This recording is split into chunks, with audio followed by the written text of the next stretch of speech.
Hi again. In the first DVD you just saw, we talked about buying call options. Really, we talked about buying call options as sort of a way to speculate on the upside move in a stock. And hopefully, you use that as information to help you reduce risk and add a little bit of pop to a conservative portfolio. Today, we're going to spend time with the other side of that trade. We're going to talk about selling call options. There's two ways to sell call options. One way is covered, meaning you own the stock that you're selling the call option against. The other is uncovered, or what we call naked call options. And the reason they call it naked call options is because you can lose your shirt doing it. And we'll show you some of the things you can do that make sense, and we'll show you some of the things that will cause you to lose your shirt so you don't make that particular mistake. But we'll start with covered call options because, to tell you the truth, if you can only do one thing with options, selling covered calls against stocks makes the most sense. In fact, it's probably one of the most conservative strategies you can use, but it's one of the most consistently profitable strategies. There's no reason you can't make 25, 30, maybe even 40% a year selling covered call options in stocks. It's truly the one specific strategy that makes the most sense for most folks. It's not a matter of speculating and trying to make 100, 200, 300% on a stock that goes up. It's really a matter of taking the other side of the trade, owning a stock, and then earning a little bit of income off of it. In fact, I'll venture to say it's probably one of the single best income-producing strategies you can use in the stock market. So we're going to spend some time talking about that today. We're also going to spend some time talking about uncovered call writing. That's a little more dangerous, a little more speculative, and we've got some stories behind that, but I think you'll get a handle on both of them. Now, if we're going to talk about covered call, I want to specify something. In the last DVD, we talked about buying call options to speculate on an upside move for stock. And that's an appropriate strategy for folks to do as long as they keep that whole reduced risk idea in mind. And it's probably appropriate for, 10, 15, maybe 20% of your portfolio. What do you do with the other 80%? What do you do with the other 90%? That's what's appropriate for covered call writing. It's a conservative strategy designed to generate income. And it doesn't matter how old you are. I know a lot of folks retired use covered call writing. But I also know a lot of folks in the 20s, 30s, 40s that use covered call writing because they can generate such high returns relative to what's available in the market in other places. So let's get right to this. Come on over here with me and we'll take a trade. Covered call writing is basically selling to somebody else the right to buy a stock from you. So for example, let's say we'll go back to the Intel trade. Let's say you like Intel and you buy 100 shares of Intel. Buying 100 Intel, and it's still at $20 a share. So you're going to put up your $2,000 and you're going to buy 100 shares of Intel.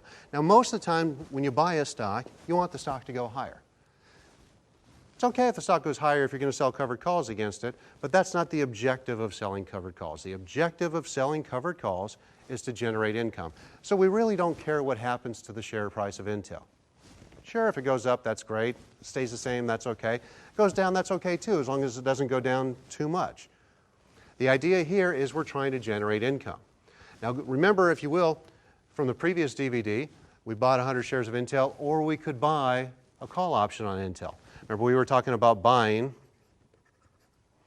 one May 20 call. And if you recall, the price of that was $1. In other words, you would put up $100 to have the right to buy 100 shares of Intel anytime between now and option expiration day in May at $20 a share. Well, today we're going to do a little bit different. Instead of buying it, we're going to be selling. We're going to sell to somebody else the right to buy from us 100 shares of Intel anytime between now and option expiration day in May at $20 a share. So we're buying Intel at 20, and we're giving somebody else the right to buy it from us at 20. Now, when you sell calls, you receive premium, you receive the money, and you have an obligation to deliver the stock. Now, that's the opposite of what we talked about in the previous DVD. Remember, the previous DVD, we were buying calls, we paid the premium, and we had the right to buy the stock. Here we're taking the other side of that trade. We're going to sell calls, receive the premium, and have the obligation to sell the stock. Now, when you buy calls, you make money as the stock goes up. When you sell calls, you make money as the stock stays the same or perhaps goes a little bit lower. In this situation, we'll buy 100 shares of Intel at $20 a share. And we'll give somebody else the right to buy that stock from us between now and option expiration day in May at $20 a share. So we'll sell it for a break even. And for that, we'll get paid $100. We get that premium. Instead of spending the money, we collect the money. So we're buying Intel at 20, giving somebody else the right to buy it from us at 20 between now and option expiration day in May. And for that, we collect a point, $100. Essentially, all we're trying to do here is to generate income. How much income? Well, as we're talking today, May is 2 months out. So we're going to give somebody the right to buy the stock from us at the exact same price we paid for it, and we're going to collect $1, $100 on 100 shares right now today for 2 months worth of time. So we've put up $2,000 to buy Intel. We're collecting $100 to sell the covered call option. So we're into this trade for $1,900. Now let's say it's option expiration day in May. Let's say Intel goes up. Again, we don't buy Intel because we think it's going to go up. In this situation, we're buying Intel so we can generate income off of it. So we buy Intel at 20, excuse me, collect the $100 by giving somebody else the right to buy it from us. And the stock goes up. So here it is, option expiration day in May, and Intel is trading at $22 a share. Somebody else has the right to buy it from us at 20. Stock's at 22, they can buy it at 20. Pretty good bet they're going to take it at 20. So you're going to wind up obligated to sell your shares of Intel at $20 a share. That's what you contracted to. So you're going to sell the stock at $20 a share. You were into the trade for 19. You're collecting $2,000 when you sell it. So you'll make $100 2 months off of a $1,900 investment. So that's a little bit better than 5% in a 2-month time frame. Now imagine doing that every 2 months for a year.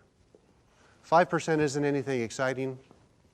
It's not like buying a call option and making 100%, but if you can make 5% on a conservative trade every 2 months, works out pretty good over time. Let's look at the downside. Well, let's look at actually if the stock does absolutely nothing. If Intel goes up, you're going to wind up selling the stock at the agreed upon price on option expiration. If nothing happens to Intel, Intel stays at 20, 100 shares is still worth $2,000. You put up $1,900 because you received $100 for giving somebody else the right to buy the stock from you. Now we get to option expiration day in May. Stock's at 20. Somebody has the right to buy it from you at 20. Nobody's going to exercise the right to buy it from you at the price that's freely available in the market. So that option is going to expire worthless. You're going to keep your shares of Intel. And guess what? Now you can sell somebody else another series of calls for another expiration a few months out. Maybe you can pick up another point for selling the August series of call options against it. In other words, what you've done here, instead of taking a stock like Intel, which is a growth stock that most people buy with the idea of making a capital gain, you've turned it into an income-generating vehicle. You've turned it into a position where you can create 5% every couple of months to infinity or until the stock gets called away from you. On the downside, if you had just bought Intel shares, didn't sell any covered calls against it, and the stock starts to fall, you have no protection on the downside. In this situation, when you buy Intel and you give somebody else the right to buy the stock from you, you collect that premium and it lowers your cost of being involved in that stock. Instead of paying $2,000 for 100 shares, you're into the trade for $1,900. So Intel can actually fall a little bit and you haven't been harmed in any way. It can fall all the way down to $19 a share between now and May, and you've still come out a little bit ahead on the trade. Obviously, if Intel drops to 2, that's a bit of a problem. It's less of a problem for you, though, having collected that extra $100 than it is for somebody who hadn't done that. So again, my point to this is, you're taking a look at a stock like Intel. Most people might want to buy it for capital gains potential, but we're using it here in this situation as a way of generating income. Okay? Let's look at a different example. Corinthian Colleges, the symbol for Corinthian Colleges is COCO, C-O-C-O. Stock's trading around $4.75, $4.75 a share. Corinthian Colleges is I consider a low-risk value stock. It's a for-profit education company, and if you follow anything in the markets, you know that for-profit education has been under fire. There's new government regulations coming out. Earnings are suffering a little bit, enrollments are down a little bit, and the stocks have been absolutely beaten up. But at $4.75 a share for Corinthian Colleges, the stock trades something like 4 times next year's earnings. It trades at less than half of book value. My point is, it's a really cheap stock. Now, cheap doesn't necessarily make it a good buy, but cheap does make it a little less risk. In other words, when you're looking at doing covered calls, it's not so much you're looking for stocks that are going to go up in value, but you're looking for stocks that aren't going to fall so much in value. And when you have a stock like Corinthian Colleges that was trading, gosh, maybe 80% higher than that a year ago, it's been beaten up enough to where there's probably not a whole lot of downside regardless of what happens in the overall stock market or even in the overall industry. The market seems to be discounting the worst of that potential news as it is. Doesn't mean it can't fall. It's just less risk than buying something like, say, Apple, which is trading at all-time highs, or Chipotle Mexican Grill, which is a turbocharged burrito vendor that's trading at 60 times earnings. This seems a little bit cheaper. So we can buy cocoa at $4.75 a share, and we can sell, give somebody else the right to buy from us, one cocoa August 5 call, and pick up about 50 cents for that. Let me explain how this works. We're going to buy the stock at $4.75, and we're giving somebody else the right to buy our position from us anytime between now and August at $5 a share. So we've bought it at $4.75, and we're giving somebody else the right to buy it from us at $5. We buy it at $4.75, somebody else has the right to buy it from us at a higher price. And they're paying us for it. So we're going to collect 50 cents a share, or in this case $50 on 100 shares, for giving somebody else the right to buy cocoa from us at a higher price than what we paid. Sounds like a pretty good deal to me. Now, what's important here, again, think of the downside. The stock is currently trading at $4.75. Our net investment is $4.25 a share. So cocoa could actually fall half a point, roughly 12%, and we haven't lost any money. So that's a beautiful thing about selling covered call options, is we're able to hedge our position, we're able to protect ourselves against a little bit of downside. And what makes it even better is we're already looking at a stock where the risk is somewhat reduced because the market has already discounted some fairly bad news for the sector. And we're giving somebody else the right to buy it from us slightly higher price, and we're collecting money from that. So we've turned this into a situation where we've got a low-risk stock. We've made it even less risk. Stock could fall a little bit. We're still positive on the trade.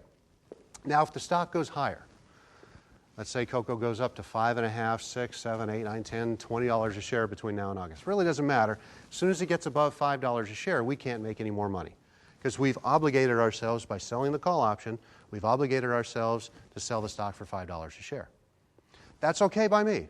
That's okay for anybody who takes this trade because that's what we were looking for in the first place. We didn't buy the stock because we thought it was going a whole lot higher. We bought the stock because we like the idea of low risk and we like the idea of generating income. You do not sell call options on stocks that you think can shoot way up in price.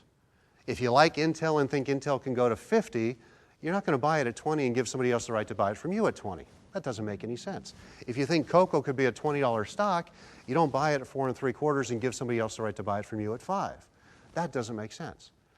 What makes sense is you like cocoa, you think it's a low-risk position, stock probably dead money for a little while, at least we can generate a good income stream off of it. That's the whole point of covered call writing. So in this situation, once again, we're buying the stock at 4 3/4, giving somebody else the right to buy it from us at 5 and collecting $50 for doing that. We're into the trade for a total of $425. Option expiration day in August, the stock's trading at above $5 a share. We're obligated to sell it at 5. We're into the trade for $425. Option expiration day in August, stock's trading above 5. We're going to wind up selling it for $500. We'll have made $75 on a $425 investment. I don't know, what's that work out to? About 19% in a handful of months on a fairly low-risk trade. Do that a few times, you can do pretty well over the course of a year. Let's take it a step further. Let's say cocoa is still trading for 4 3/4. Here we are, option expiration day in August. Stock's exactly where we paid for it. The option, though, is worthless because nobody's going to pay extra for the right to buy cocoa at $5 a share if the stock's trading at 4 3/4. So that option expires worthless. We pocket that money, $50 back in our pocket, and we can do it again.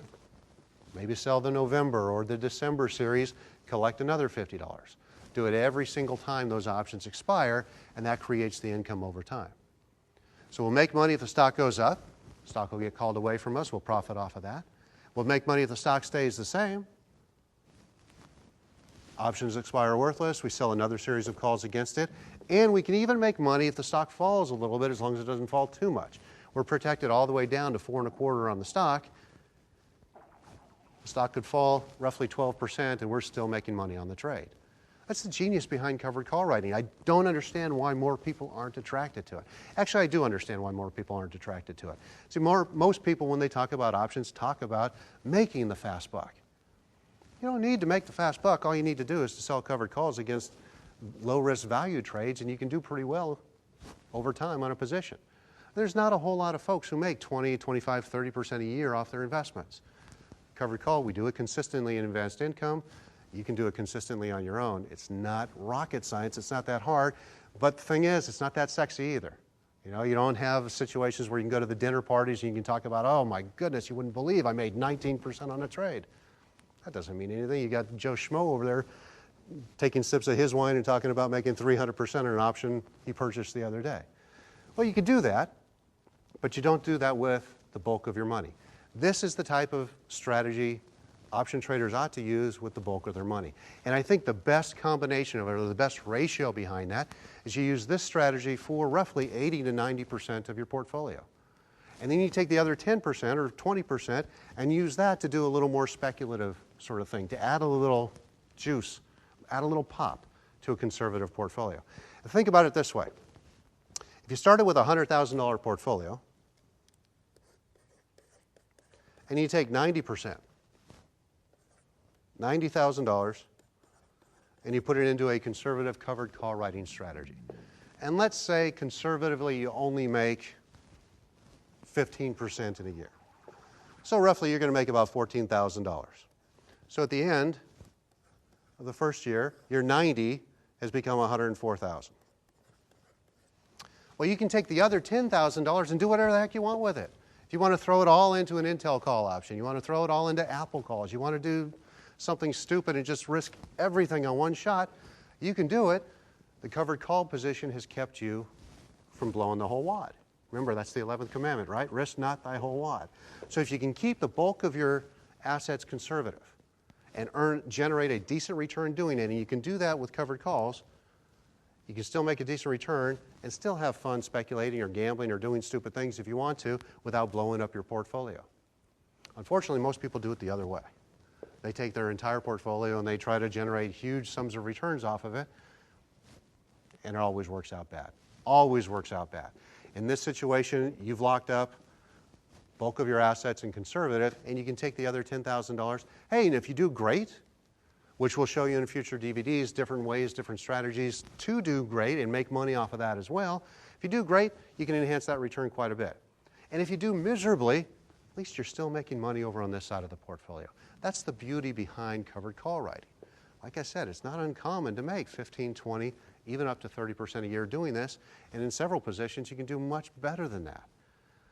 So if there's only one thing you get out of this DVD series, if there's only one thing you ever feel like doing with options, covered call writing, geez, that's got to be the best thing out there. It's the best way to generate income.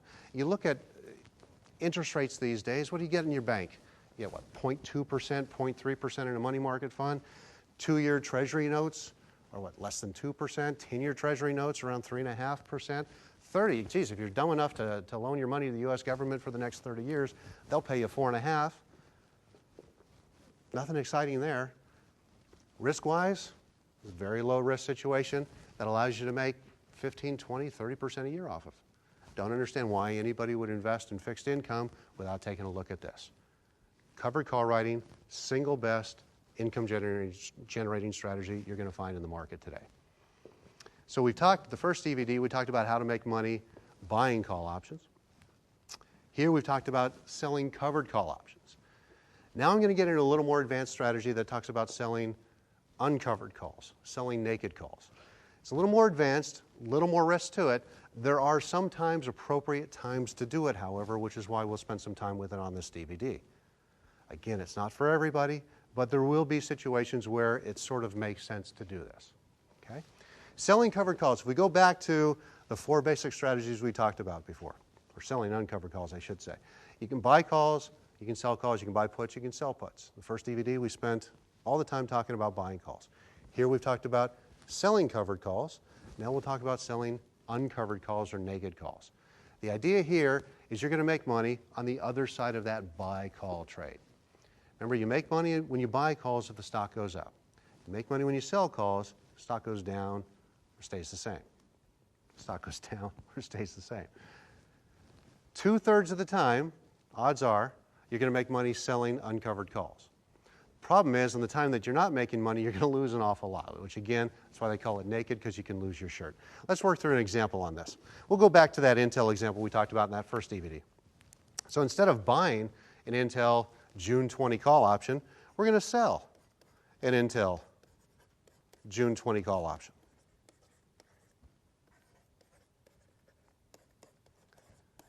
Trading for about $1. So we are selling to somebody else the right to buy Intel, one contract, 100 shares of Intel, at $20 a share anytime between now and option expiration day in June, and we're going to collect $1. Now, if I owned Intel, this is a low-risk trade designed to generate income. If I don't own Intel, this is a speculative trade designed to profit as the stock does nothing or drops in price. I'm going to collect $100 up front, and somebody else has the right to buy Intel from me at $20 a share. I don't own it yet. So if June comes along and the stock is trading above 20, I need to go out in the market, buy Intel at whatever price it's going for, and then turn around and immediately sell it to whoever owns that option at $20 a share. Here's where the problem is. I will collect the $100 up front, and that's always nice to get paid up front. Problem is, however, what happens if Intel goes to 40? What happens if it goes to 50? What happens if it goes to 100? Let's say Intel goes to $40 a share. I don't own the stock, but I'm obligated to sell it to somebody else at 20. That means I have to go into the market, buy it for 40, turn around and sell it for 20. That's a pretty big hit. So I've lost 20 points doing that. Yes, I got 1 point in premium up front. I made $100 in premium up front, but now it's going to cost me, I'm going to take a loss, it's going to cost me $2,000 to close that trade out. I have to go into the market, buy Intel for 40, immediately turn around and sell it for 20. On 100 shares, that's a $2,000 hit. I picked up 100, so I've lost $1,900. So risk-reward wise, when I set this trade up, I could make $100. I could lose $1,900. What happens if Intel goes to 50? Geez, I've lost $2,900. 60, $3,900. What happens if Intel goes to $100 a share? Now, yeah, you say that's a remote thing. It may not happen. Still, though, risk-reward wise, it doesn't make sense. What happens if Intel just goes to 23? I've lost $200, and the most I could make is 100. It's kind of a silly trade to think about. I mean, most of the time when you're trading, or heck, even when you're gambling, you want to have the ability to make more money than you lose. Think about playing the lottery. I mean, nobody would pay $1 million for a lottery ticket if they could only earn $1. It makes sense to pay $1, maybe earn $1 million. I could understand that. But in this situation, we're earning our buck, and we're taking on a huge amount of risk to do that. It doesn't make a lot of sense. Sometimes it does. And it all depends on what you think the probability of that stock is. Probability of that stock going higher. If you think Intel could be a $40 stock, you're certainly not doing this. If you think Intel could be 20, 21, or you think Intel's going the other way, it's going down, this kind of makes sense. Most of the time, it doesn't make sense to sell uncovered call options because the risk is so much larger than the reward. Every once in a while, though, the market being what it is, gets a little out of whack. There are situations where options become so outrageously priced that it makes sense to sell that. And I sort of think about it this way. You know, let's say you live in a nice little house, nice little gated community, everything looks wonderful, and the house is probably, in your estimation, worth, I don't know, $200,000. Somebody knocks on your door and offers you $4 million for it. Do you sell it? Darn right. That makes sense to do. Every once in a while in the options market, that happens.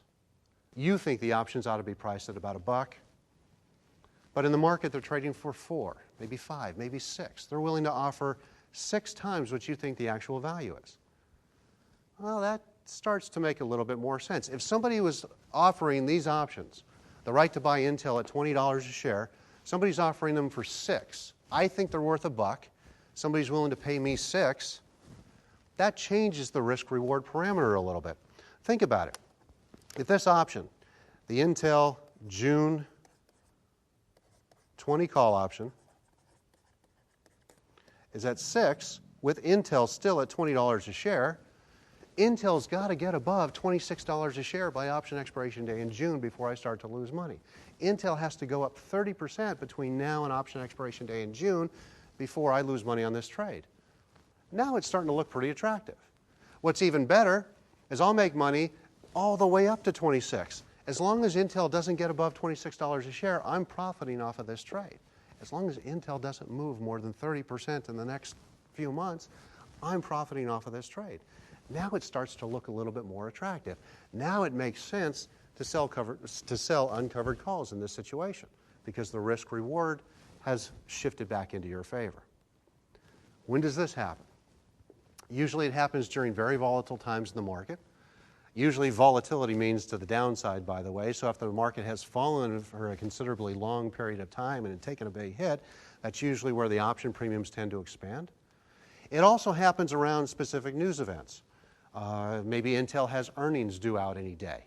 You can see the options expand. Not to this point, but you can see them expand. What might be $1 is now trading for $1.20, $1.30, $1.40, something like that. Or maybe there's a huge potential discovery going on. I've often seen this happen with biotech stocks. Biotech stocks who have, I don't know, a drug or a medical device up for approval in front of the FDA.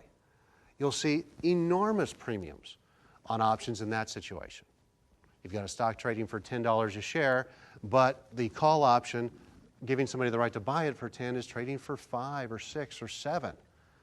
Boy, that's a 50, 60, 70% premium above the current price because the potential for that stock to move on the basis of a news announcement coming from the FDA is enormous. If stocks could double or triple or quadruple, premiums are going to be a little bit high. So usually the only way you'll be attracted to selling uncovered call options is going to be in a situation that could be potentially volatile, and the option market is already discounting that volatility. I'll give you an example, and this is a real-world trade, and I'm probably going to start stuttering and sweating profusely because this trade I did almost bankrupted me, almost bankrupted the brokerage firm I was running at the time, and is probably why my hair looks the way that it does right now. I lost probably 20 years putting this trade on. This was back, I'm probably going to mess the dates up because truly it's a mental block. 1999, maybe 2000. 3Com was the trade. 3Com is a little technology company. Was caught up in the internet craze, and they were about to issue shares of Palm. You all know Palm, the little cell phone thingamajiggies. Well, Palm was a hot item back then, and it was really the only profitable thing with 3Com. 3Com owned 100% of Palm, and they had filed with the Securities Exchange Commission to divest itself or to sell shares of 3Com off to, or shares of Palm off to the public. So 3Com stock was running up pretty good on that announcement because everybody knew the Palm IPO was going to be huge. Everybody was going to be rushing to buy. Stock was going to vault right off the get-go. Everybody wanted a piece of it ahead of time. So the easiest way to get a piece ahead of time was to own 3Com.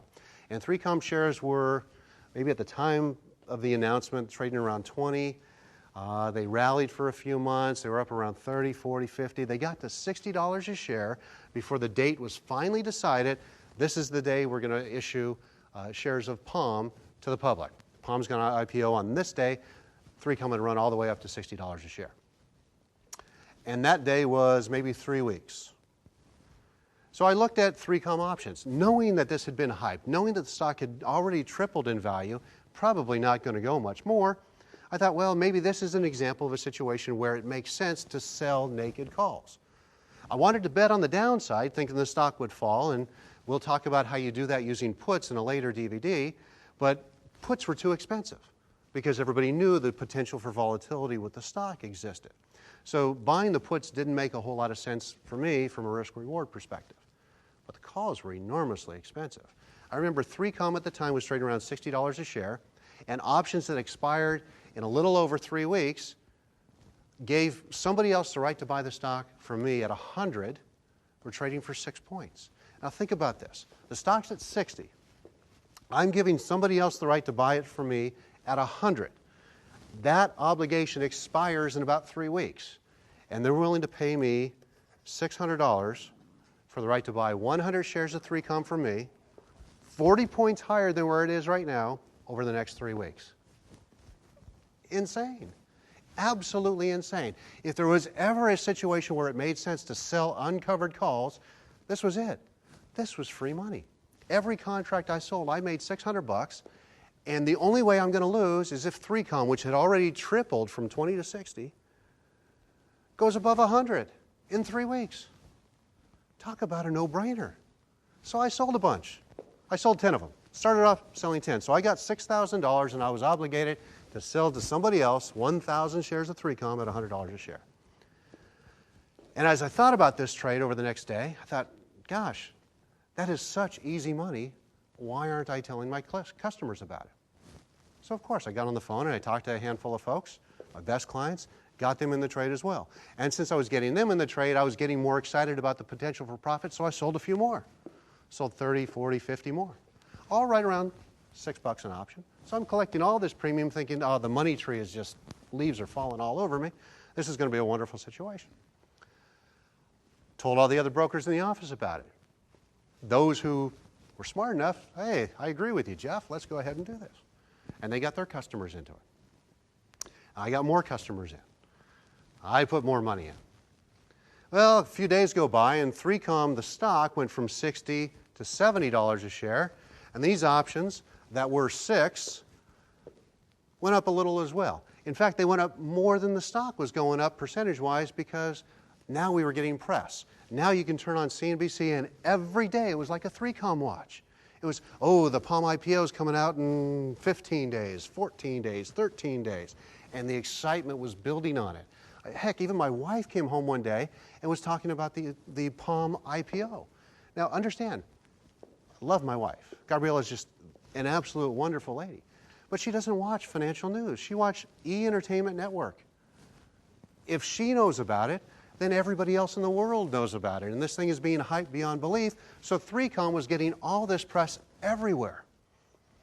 Stock went from 60 to 70. These options that I sold a ton at 6 were now at 10. So there were 1,000. I was down $400 a contract. But I was not worried. Still, it made sense. Gosh, it's free money. I'm obligated to sell the stock at 100. The stock is trading at 70. What are the odds? And because of the high interest in the stock, there was a huge interest in the options as well.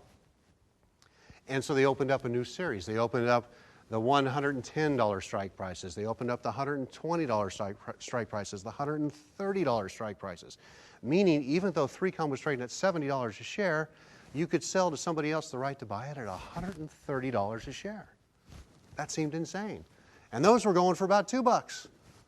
Heck, I sold a bunch of those. Collected $200 each time I did it. 3Com went up again, $80 a share. Thing was a rocket. What I sold for 6, the right to buy the stock at 100, was now trading at 16. What I sold for 2 was now trading for 8. These options were just exploding. So I did the only thing that made sense to me. I sold more. Why not? I was buried in the trade already. Might as well be completely buried. Got customers even more. Everybody sold even more. Stock kept going up and the options kept inflating. Just insane valuations. 3Com eventually got to $108 a share. The day of the IPO, 3Com was at $108 a share. The options that I had sold a boatload at 6, 10, 14, 18, 20, that gave somebody else the right to buy the stock from me at 100, were now trading for about 40. The options that I had sold a boatload that gave somebody the right to buy the stock from me at 130 were now trading for about 8, 9, 10. I was dying. I can't tell you the stress that I was going through on the day of the Palm IPO. But I was convinced that this trade made sense. There's no way in the world 3Com deserves this valuation. So the day 3Com when IPO happened, I happened to turn on CNBC, and there's Maria Bartiromo and Bob Pisani on the floor of the New York Stock Exchange talking about Palm going public. And they talked about, it was priced at $25, $30 a share, but it was predicted to open at $180, $190 a share, the very first trade for Palm. So let me give you an idea of the gravity of this situation. If Palm is opening up at $180 a share and 3Com at that price is worth $800, I've basically given folks the right to buy 3Com for me at $100. Means I have to go into the market, buy it for $800, turn around and sell it for $100, which means I'm going to take a $700 loss on each share of 3Com. Every call option that I sold is 100 shares. So every call option that I sold is going to wind up costing me, what is that, $70,000. And I sold hundreds of call options. Think about that. We're talking about $7 million in losses on 100 contracts, $14 million on 200, $21 million on 300 call options. Now, I could make a little bit of money because they paid me a pretty good premium up front, but it wasn't $21 million. So I had a risk-reward situation now that was so out of whack, it made no sense. And that's what was causing the anxiety. That's why you don't do uncovered call options. No matter how good it looks, and there are situations that do look good, it doesn't make any sense to do this type of position. I will tell you, though, there are situations where you can have some exposure being short call options. But there are other strategies that you can put together that create a much more balanced risk-reward situation. And that's covered in a different DVD. We won't get into it here. It's a little bit too complicated. That's a later point. Right now, though, the important thing to understand is you don't want to be doing uncovered call options. Yes, the trade worked out perfectly for me. It worked out really well. But it took many years off my life, and if I had to do it again, no way in the world, you couldn't put a gun to my head. I would not do that particular trade ever again. And I haven't since then. There's lots of situations where you think, geez, that's an awful nice premium, but you always regret it. So anyway, the point to all this is buying calls is a good way to speculate on the upside in a stock. Selling calls takes the other side of that position. If you buy calls, you want the stock to move higher. If you sell calls, typically you want the stock to move lower or stay the same. Selling covered calls, absolute genius. The best way to generate income off of a portfolio of securities. And I'm telling you, you'll make 15, 20, 30% a year in a tough market doing just that. Selling uncovered calls, there'll be times where you can do it. Most of the time, it's not worth the risk. All right? So the next DVD, we'll go over buying puts. We'll go over buying puts to hedge a portfolio, and we'll go over buying puts to speculate on the downside of a stock position. So I hope you got a little out of this. Looking forward to seeing you next time.